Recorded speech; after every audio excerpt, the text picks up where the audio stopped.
Regional Meeting Pimpinan 39 Perguruan Tinggi se-Maluku yang diinisiasi Universitas Patimura. Kegiatan ini bertemakan peran strategis perguruan tinggi di wilayah Maluku bagi stabilitas geopolitik dan geoekonomi di kawasan Indonesia Timur berjalan lancar dan sukses hingga usai.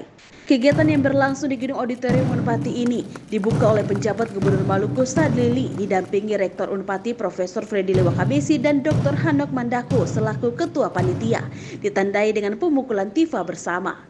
Ketua Panitia Dr. Hanok Mandaku dalam laporannya mengatakan posisi Maluku yang strategis secara geografis serta kaya akan beragam potensi sumber daya alam, namun masih diperhadapkan dengan masalah kemiskinan dan kesenjangan ekonomi. Menurutnya, pada titik ini Maluku sudah harus memaknai peran sebagai stabilisator geoekonomi dan geopolitik di kawasan Indonesia Timur. Perguruan tinggi di Maluku dapat berpartisipasi, merancang gagasan pembangunan nasional dan sinergitas bersama pemerintah daerah. Berangkat dari situ Forum Regional Meeting Pimpinan Perguruan Tinggi se-Maluku digelar.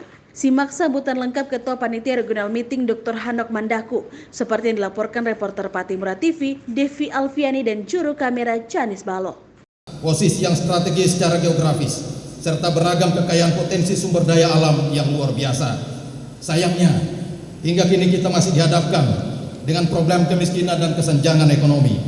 Pada skala global, perubahan iklim perkembangan teknologi informasi dan komunikasi yang masif serta revolusi industri 4.0 hingga 5.0 telah membawa implikasi serius terhadap perkembangan dan kelangsungan hidup masyarakat, bangsa, dan negara.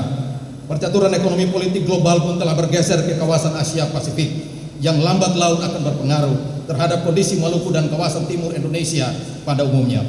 Pada titik ini, maka sudah saatnya Maluku memainkan peran sebagai stabilisator geoekonomi dan geopolitik di kawasan timur Indonesia. Dalam konteks tersebut, perguruan tinggi sebagai Center of Excellence dan katalisator kemajuan iptek diharapkan bisa berdiri di depan sebagai obor yang menuntun pergerakan kemajuan rakyat dan daerah melalui peran-peran tridharma, sehingga saatnya Maluku bisa bergerak maju, mengejar ketertinggalan dan mencapai kesejahteraan. Maka itu, berkenaan dengan masa transisi perencanaan pembangunan nasional dan daerah saat ini, perguruan tinggi di Maluku dapat berpartisipasi untuk menyiapkan konsep dan gagasan bagi perencanaan pembangunan nasional dan secara khusus bagi daerah Maluku. Perguruan tinggi diharapkan dapat meningkatkan sinergitas dan kolaborasi dengan pemerintah daerah dan para pemangku kepentingan lainnya di Maluku sehingga dapat berkontribusi lebih bagi rakyat dan daerah Maluku ke depan. Pemikiran itulah yang melatar belakangi pelaksanaan regional meeting pimpinan perguruan tinggi se-Maluku saat ini dan mengangkat tema peran strategis perguruan tinggi di Maluku bagi stabilitas geopolitik dan geoekonomi kawasan timur Indonesia.